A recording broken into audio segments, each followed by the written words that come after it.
안녕하세요. 저는 30대 후반 여자입니다. 첫째 아이는 올해 5살이고요. 둘째는 이제 막 태어난 지 6개월 되어 제가 모유수를 하면서 키우고 있답니다. 다니고 있던 직장이 있었는데 제가 첫째를 낳고 두 번의 유산을 겪었던 경험이 있었는지라 남편과 친정회사의 적극적인 권유로 인해 지금의 둘째를 가졌을 적에 사표를 내게 되었습니다. 맞벌이를 하다가 외벌이가 되는 것이 금전적으로 부담이 많이 될 것을 잘 알고 있었지만 둘째 아이가 건강하게 태어난 지금 다시 되돌아보면 100번이고 잘한 선택이라고 생각이 들어요. 옆에서 혼자 돈을 벌면서도 건강히 잘 자라나는 둘째를 보며 행복해하는 남편도 저와 마찬가지였고요. 제가 앞서 두 번의 유산을 겪었다고 말씀을 드렸는데요. 사실 유산을 하게 된 특별한 이유들이 분명히 존재했습니다.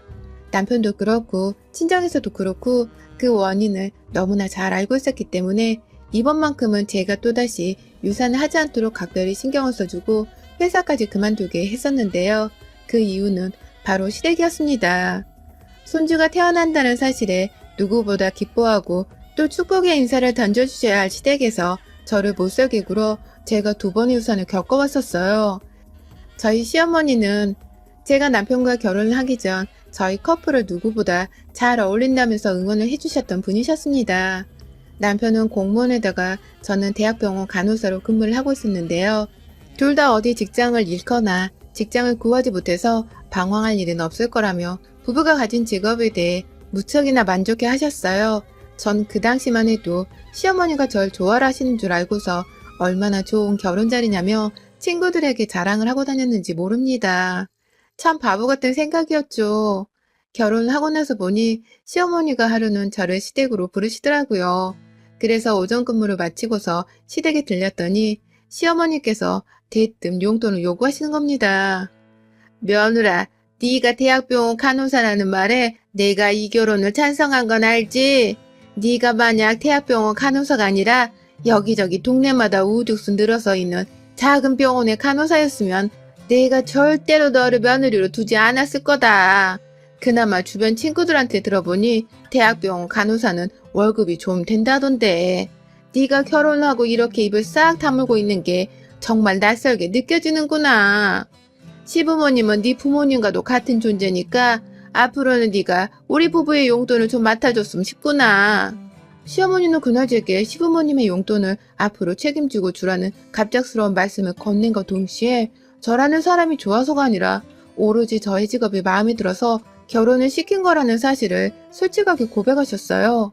결혼 전에는 쉽사리 느껴보지 못했던 모습이었는지라 저는 그 자리에서 정말 머리를 얻어맞은 기분이었답니다. 어쩐지 일이 잘리거나 구하기 어려운 일이 아니라서 좋다고 하실 때 돈에 조금 계산적인 분이신가 싶기는 했었는데 결혼 후에 대놓고 며느리한테 용돈을 달라면서 진상을 부리실 줄은 정말 몰랐어요. 그런데 저는 그날 어머님 앞에서 바로 용돈 30만 원을 건네드렸습니다. 참 바보 같죠? 결혼하고 일주일이 막 지났을 때였는데 시어머님이 남편도 없이 저 혼자만을 시댁에 불러서는 그런 말씀을 무게잡고 하시니 제가 바로 거절을 할 수가 없었어요. 가뜩이나 소심하고 또 할 말도 제대로 못하는 답답한 성격이었는데 그 자리에서 용돈을 드리기 싫다고 말을 하거나 남편과 상의를 해보겠다고 하면 당장이라도 어머님이 저를 집에서 내쫓아 버리실 것만 같았거든요. 실제로 제가 남편이랑은 얘기를 해보셨죠? 라면서 뜸을 들이며 물어보기도 했었는데요. 어머님이 그 자리에서 딱 잘라선 네 남편 얘기가 여기서 왜 나오니? 내가 걔한테 얘기할 거였음 걔를 불렀겠지 너를 불렀겠니? 너 참 눈치가 없구나. 라며 짜증을 내신 바람에 저는 입을 꾹 다물어버리고 말았습니다. 돈 30만 원이 제게 그리 큰 돈은 아니었지만 그렇다고 적은 돈도 절대 아니었습니다. 일단 당장 급한 불부터 끄자면서 어머니께 돈을 입금시켜 드리고 난 후에 집에 가서 남편에게 솔직하게 털어놓자 남편은 불같이 화를 냈습니다. 그런 소리를 저 혼자만 불러서는 강요하듯 하셨다는 것에서 남편도 자기 엄마한테 단단히 실망한 듯 했습니다. 결국 남편이 다음날 저와 함께 퇴근을 시댁으로 가줬어요. 시어머니는 당연히 남편한테 그새 다 꼰질러서는 자기 편 들어달라고 데리고 온 거야? 너 정말 그렇게 안 봤는데 애가 참 영악하다. 간사하단 소리야 이거 사. 라면서 저를 나무라셨고요. 저는 저대로 어머님, 그게 아니라 저한테도 30만 원 적은 돈이 아니라서 부부끼리 이런 문제는 반드시 상의를 해야 한다고 생각을 했어요. 그래서 남편한테도 말을 한 거고, 저희가 다시 온 건 용돈 문제를 좀 더 확실히 매듭짓자는 의미에서 라면서 이유를 말하고 있었는데요. 시아버님이 듣고 계시다가 제 말을 딱 자르시더라고요. 됐다. 더럽고 치사해서 안 받는다. 당신도 쟤들이랑 더 이상 얘기하지 마. 니들도 집에 가. 라면서 소리를 지르셨어요. 돈 30만 원을 안 줘서 세상 치사한 며느리가 되어버린 어처구니가 없는 상황이었어요. 당연히 저는 시부모님한테 미움을 받게 되었다는 생각에 정신이 아찔했고, 남편은 남편대로 자기 부모님 고집은 원래 이랬다면서 혀를 차더라고요. 결국 그날 아무런 합의도 대화조차 없이 저희 부부는 황급히 쫓겨나듯 집으로 돌아왔어요. 그 후 저는 남편의 뜻에 따라 시댁에 따로 연락을 드리진 않았습니다. 제가 굳이 잘못을 했다고 할 것도 없는데 혼인한 것이 불쾌하기도 했고 소심한 성격 탓에 뭐라 말씀을 드려야 할지도 몰라 그냥 따로 연락은 하지 않았던 것이에요. 돈 문제가 있으면 자기 핏줄인 아들한테 직접 상의를 하시면 되는 거니까 전 나설 필요가 없다고 생각을 한 거죠. 그런데 저희 시부모님은 정말이지 무슨 생각을 하시는 분들인지 예측하기가 힘들었습니다. 그 후 연락이 또 없다면서 남편이 아닌 저를 통해 몇 번을 전화하셨는지 모릅니다. 제가 병원에서 핸드폰 확인이 힘들어 잘 보지를 못하는데 출근했을 때마다 연락이 와서는 제 사물함이 완전 진동으로 요동치게 만드셨죠. 그러다가 한순간에 연락이 멈추셨어요. 제가 첫 아이를 가졌다는 사실을 저희 남편으로부터 전해들은 직후셨죠. 제가 따로 연락을 드리기도 전 남편이 저 힘들게 하지 말라면서 시어머니께 연락을 따로 드린 모양이었더라고요. 그 바람에 저도 남편에게 고마움과 동시에 시어머님 보기가 더욱 어려워졌죠. 정말로 어머님이 보시기에 제가 남편의 뒤에 꼭 숨어서는 자신을 피하고 있다고 생각을 하실 수도 있었기 때문이에요. 그래서 직접 전화를 드려 임신을 했다는 기쁜 소식이라도 좀 알려드리려고 했는데 어머님은 제 전화를 받자마자 임신한 년 안 괴롭히니까 걱정 마라 라고 말입니다. 이 말을 하시고는 더 들을 것이 없다며 전화를 끊으셨고요. 그렇게 저의 첫째 아이 임신은 축하조차 받아보지 못한 채 시작되었어요.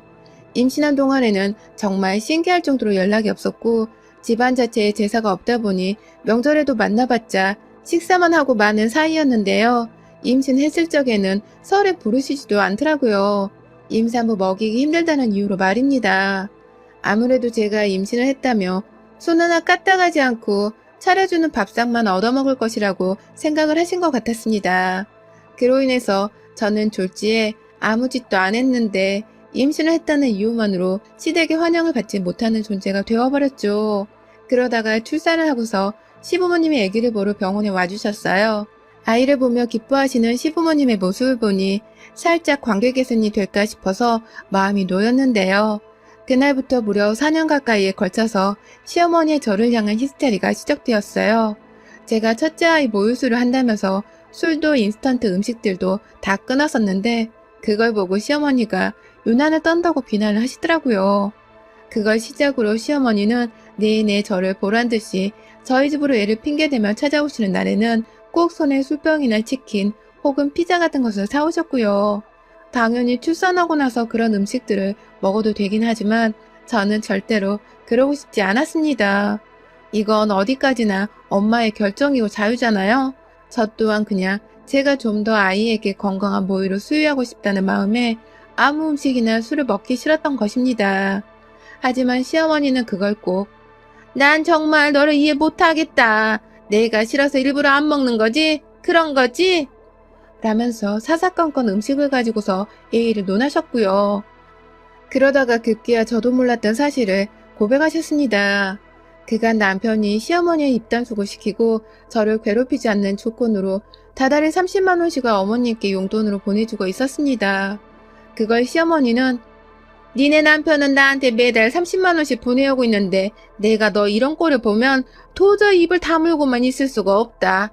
네가 이 모양인데 내가 어떻게 쓴소리를 하네. 내가 어떻게 널 가만히 속 편하게 내버려 두냐고. 라면서 직접 제 앞에 털어놓으셨고요. 결국 저는 그 말을 듣고는 화딱지가 나서 시어머니께 나가는 소리를 처음으로 질러봤습니다. 내 집에서 나가세요. 라며 아주 비명을 질러댔죠. 엄마가 된 며느리가 남의 자식도 아닌 자기 손주를 위해서 좀 건강한 식단으로 밥을 먹고 싶다는데도 사사건건 유난 떨지 말라고 비난을 하고 욕 한 번을 더 해주려고 하는 시어머니가 참 미웠습니다. 급기야 자기 입으로 절 속 편하게 내버려 둘 수 없다고 말을 하던 그 순간 저는 억울하고 서러운 마음에 눈물이 나오려는 거 왈칵 참기 위해서 시어머니께 소리를 지른 것이었어요. 매달 남편이 돈 30만 원씩을 입금해 오고 있었다는 것도 처음 듣는 말이어서 얼척이 없었고요. 저를 위해서 그랬다는 남편의 말을 들으니 이 사람도 자기 엄마한테 엄청 시달렸었나 보다 싶어서 얼마나 불쌍했는지 모릅니다. 시어머니가 아니라 말 그대로 원수였어요. 원수. 그럼에도 그 후 시어머니가 집으로 사과 박스도 보내주시고 아이 선물이라면서 애 옷도 사다 주셔서 그 후 저는 2번의 임신을 더 하면서 금방 둘째를 낳는가 보다 싶었습니다. 첫째를 키우면서 부족했던 점들을 기억해내곤 더 잘 키워보고자 노력하며 얼마나 고대했는지 몰라요. 하지만 결과는 참혹했습니다. 2번 모두 임신 4, 5개월 차에 유산을 해버렸죠. 2번의 임신을 했던 동안 시어머니께 직접 임신 사실을 고하면서 조금이라도 둘 사이에 서로가 함께 기뻐할 수 있는 일을 공유해보고자 노력을 했었는데요. 그런 저의 긍정적이었던 의도와는 달리 시어머니는 제 말을 이상하게 해석을 하셨어요. 마치 임신했으니 전화도 하지 말고 이젠 집으로 오지도 말라는 격한 부정으로 받아들이신 것 같습니다. 그 바람에 저는 임신 사실을 고했다가 뭘 그런 걸 나한테 전달하고 그러니? 출산했다고 술 안 먹으면 안 마시던 고상한 너인데 나한테 생색내지 말고 잘 키워라. 또 음식 가려 먹는다고 엄청 유세 떨겠네. 안 봐도 뻔하지. 라는 악담을 들어야만 했고요. 임신했다는데도 저희 집에 올 때마다 보란듯이 술을 사와서는 마셔봐 라고 건네주거나 안 마실 거 뻔하지. 그럴 줄 알았어.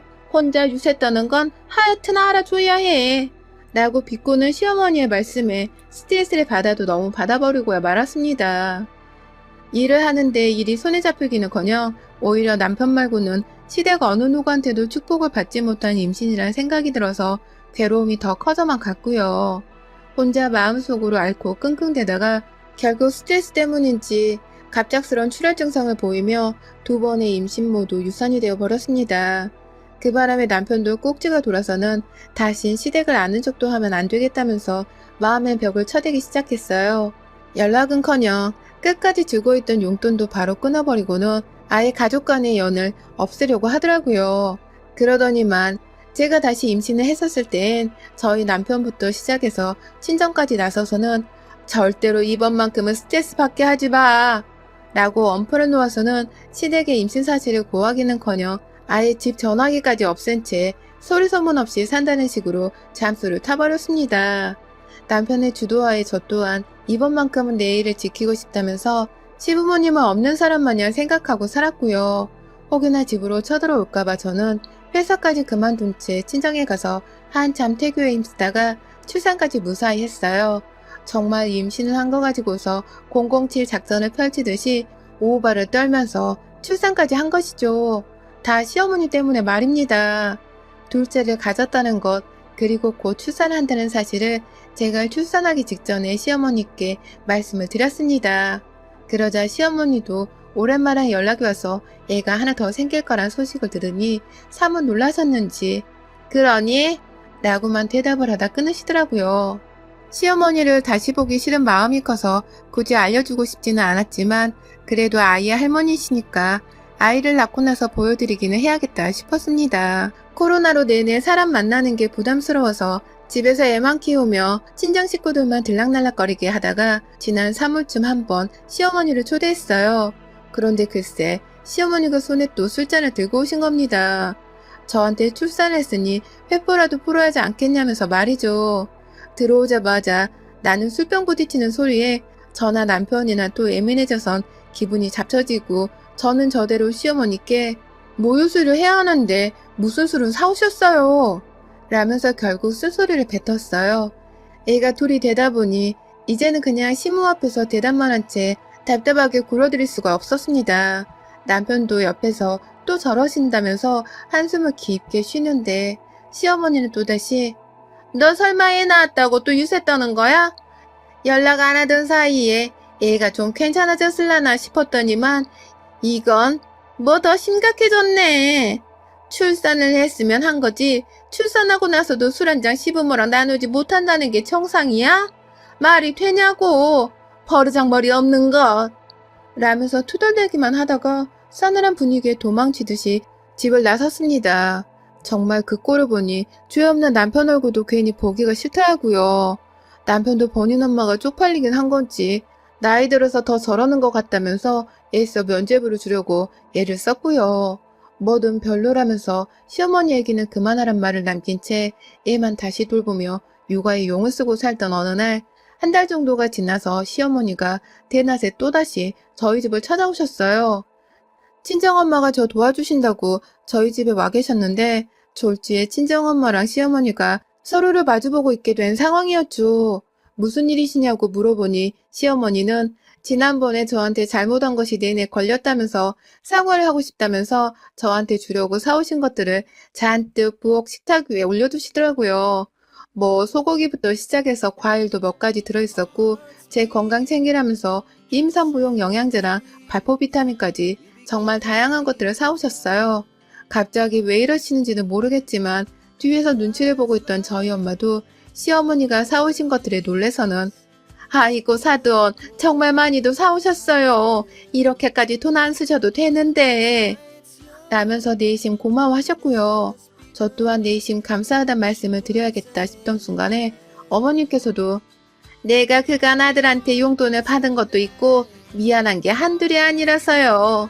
이렇게라도 신경을 써줘야죠. 라면서 멋쩍어 하셨어요.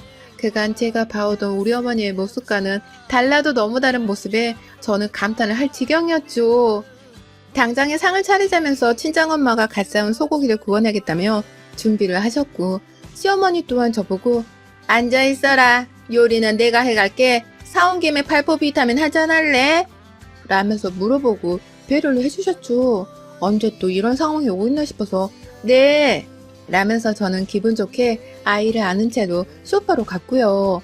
한참 부엌에서 두 어머님이 뚝딱뚝딱 거리는 소리가 들려왔어요. 두 분도 서로 어색한 건지 그리 대화를 많이 나누지는 않았고요. 그래서 저도 뻘쭘하지 마시라고 부엌에서 TV 소리를 조금 더 키워드렸습니다. 그러다가 시간이 얼마쯤 지났을지 시어머니가 먼저 부엌에서 나오시더라고요. 유리컵 안에는 뽀글뽀글하게 끓어오르고 있는 노란색 발포 비타민이 정말 보였고 자 이거부터 먹고 소고기 한 판 때리자 라면서 활짝 웃으며 건네주시는 시어머니 손에서 그 잔을 받아들이는 순간 당연히 한치의 의심도 없이 그 잔을 받아 마셨습니다. 발포 비타민이 물에 보글거리다가 거품만 일며 잔잔해져 가길래 거의 다 녹았다고 생각을 했고요. 그래서 개운하게 입가심이라도 먼저 하자면서 입안에 딱 들이넣었는데요. 와, 정말 저는 그 순간 제 입에서 폭포수가 쏟아져 나오는 줄 알았습니다. 마시자마자 1초 만에 이상한 기분이 들었어요. 그 발포 비타민 용액으로 추정되는 것이 제 입안에 들어와 목구멍으로 막 넘어가려던 그 순간 알코올의 맛이 느껴지더라고요. 쓰고 칼칼하고 결코 물이라고 할 수 없는 그 독한 맛과 향이 목구멍까지 닿던 그 순간 시어머니의 얼굴을 향해 뱉어버렸습니다. 공중에 구토를 하듯 그냥 목구멍에 남은 마지막 한 방울까지도 다 쏟아버리겠다는 듯이 구역질을 해대기 시작했죠. 졸지에 고기를 접시에 담던 엄마가 몰래 뛰어오셨고 저에게 다가와 무슨 일이냐고 물어보자마자 제 입 밖으로 흘러나온 알코올 냄새를 맡으신 엄마는 이게 뭐야? 너 술 마셨니? 라면서 땅바닥에 흘려진 컵에 잔여물들을 살펴보셨습니다. 그리고는 엄마와 제가 동시에 그 물 안의 용액은 순수한 발포 비타민이 아닌 알코올이 들어간 술이라는 것을 알아버렸네요. 시어머니가 글쎄 어디다가 숨겨왔는지 모르겠지만 그 술을 바로 발포 비타민에 섞어다가 저한테 들이미셨더라고요. 애를 안고 있다 말고 컵을 받아들여서는 제대로 확인을 해볼 새도 없이 저는 입안에 들이밀었고 그 바람에 먹자마자 느껴지는 알싸한 맛에 본능적으로 뱉어내 버린 것이었습니다. 나한테 뭘 먹인 거야? 라는 비명과 함께 아이를 당장 친정 엄마한테 맡기고는 시어머니의 멱살을 쥐어 잡았습니다. 시어머니를 끌고 부엌으로 들어갔다가 부엌 식탁 한켠에 올려진 시어머니 가방 안에서 소주 한 병을 발견했어요. 그걸 굳이 가방 속에 숨겨서까지 들고 와서는 저한테 한번 먹여보고 싶었나 보더라고요. 진짜 저희 언니가 말한 대로 시어머니는 사이코패스인 것이 분명했습니다. 순간 소주 한 잔을 시어머니 입에다가 부어줘야 하나 싶어서 가방 안에 있던 소주병 뚜껑까지 따려고 했는데요. 뒤에서 엄마는 일커진다면서 말리고 있고 옆에서 시어머니는 그러게 내가 주는 술을 좀 받아 마시고 깍듯하게 굴면 내가 좀 너를 좋아했겠냐. 얼마나 지가 고상한 줄을 알면 시모가 주는 술 한 잔을 거절하려고 치 까다롭다고 별짓하려 다 하고 말이야. 내가 널 좋게 볼 이유란 게 없었어. 아니 네가 자초한 일이나 다름없어. 라면서 조잘조잘 거렸습니다. 그러니 저도 술 먹고 알딸딸한 상태로 시어머니를 집에서 쫓아내는 것보다는 맨정신에 제대로 홍군형을 내줘서 다시는 내 앞에 얼굴을 못 내밀도록 개쪽을 주는 것이 맞다고 생각했습니다. 시모가 사온 동그란 발포 비타민 통이 2개 정도 놓여져 있었는데 그것들 뚜껑을 모조리 따서는 안에 든 동그란 발포 비타민을 쏟아냈어요. 그리고는 여러분들이 상상하시는 이상이 벌어졌습니다. 손에 한 움큼 쥐어지는 발포 비타민을 들어다가 시어머님의 입에 넣는 걸로도 모자라 그 주둥이 안으로 물병을 집어서는 달달달 쏟아 부어버렸어요. 입안에서 발포 비타민이 부글부글 거리면서 들끓어 올라선 녹는다고 난리가 났을 터인데 저는 입 다물라면서 시어머니의 입을 한참 동안 부여잡고 닫아놓고 있었습니다. 아주 시어머니의 콧구멍 안에서 노란 발포 비타민 용액이 나오고 정말 난리도 아니었어요. 몇 번 그러고 있다가 급기야 제 앞에서 자존심도 없는지 눈물을 보이던 시어머니의 얼굴에 놀라서는 시어머니의 고개를 바닥으로 밀어놓은 채 입을 떼니 시모는 입안에 노란 용액들을 제가 했던 것처럼 아주 폭포수 마냥 쏟아내더라고요. 콸콸콸콸 말입니다. 그걸로도 모자라 레몬 맛의 비타민으로 인해 입안이 잔뜩 시었는지 으에 하는 포유와 함께 수돗물 앞에 가서는 입안을 한참 동안 헹궈내시더라고요. 눈물 콧물까지 쏙 뺀 채로 싱크대 안에서 한참을 그렇게 자기 입을 헹군다고 정신이 없으셨고 진정이 되고 나서는 멘붕이 오셨는지 그 자리에서 일어나지를 못한 채 여전히 싱크대 앞에서 쭈그려서는 고개를 숙이고만 계셨습니다. 저는 그 뒤에서 엄마가 옮기려 하셨던 소고기 같은 그릇을 집어와 거실에서 TV를 보며 소고기를 먹었고요. 친정엄마는 중간에서 이걸 다 누가 닦아? 정말 하나부터 열까지 제정신이 아닌 옆에 나가 분명하다니깐. 아휴 이게 정말 무슨 난리야. 왜 저 모양이냐고 니네 시엄마는. 라면서 저를 향해 시모를 약올리는 부채질을 해대셨습니다. 제가 내버려둬. 지가 알아서 난리 피운 건 정리하고 가겠지. 라고 말을 하자 시어머니는 정말 한참을 더 싱크대 위에 기대고만 계시다가 자기 스스로 행주를 빨아와서는 바닥을 닦으시더라고요. 자기 입에서 나온 비타민 용액이랑 제 입에서 나온 소주 용액을 말입니다. 그렇게 저희 모녀 앞에서 바닥 걸레질을 한참 동안 하시던 시어머니는 집안이 좀 정리가 된 듯 보이자 집을 나가려 하셨고요. 그 와중에 자기가 사온 음식들이 돈 아까웠는지 도로 들고 가려고 부엌에서 봉지들을 챙기는 소리가 들리더라고요. 그래서 저나 엄마가 누가 먼저랄 것도 없이 그거 놓고 안 가? 있는 것도 도로 뺏기고 싶어? 라며 소리를 질러댄 바람에 시어머니는 놀래 자빠져선 후다닥 주랭나치듯 저희 집을 나가셨습니다. 그게 바로 2달 전 제가 마지막으로 본 시어머니의 모습입니다. 어째 우리 집 시어머니는 손주가 태어났다는데도 며느리 구워 삼을 생각밖에 하시질 않는 건지 지금까지도 도통 이해가 가질 않아요. 제가 둘째 아이는 소리 소문 없이 낳으려고 했다는 것과 일도 그만둔 채로 편안하게 애를 키우는 것 같아서 본인 딴에는 괘씸했던 것일까요? 아니면 술을 같이 마셔주지 않는다는 이유로 제가 정말 임신과 출산에 대한 생색을 냈다고 생각을 하셨던 것일까요? 뭐가 되었든 참 이기적이고 이해하기 힘든 사람이었던 것은 분명했습니다. 그러니 저도 어른 대접은커녕 그 난리에 푸대접을 하며 집에서 쫓아낸 것이죠. 곁에 두고 살아봤자 도움 한 번 안 될 것 같은 우리 시어머니를 정리하고 나니 이제는 누구 하나 저한테 강요하듯 술 마시라고도 안 하고 안 마신다고 주제넘게 핀잔도 주지 않아서 속이 너무 편하네요. 이대로 아이들 좀 더 열심히 키우다가 나중이 되면 간호사 일도 다시 하면서 맞벌이로 다시 씩씩하게 살아가려 합니다. 시어머니를 빼놓고 생각하니 앞으로 하고 싶은 것도 많고 속 편할 일도 참 많아지네요. 여러분의 생각은 댓글로 남겨주세요. 오늘도 시청해주셔서 정말 감사합니다.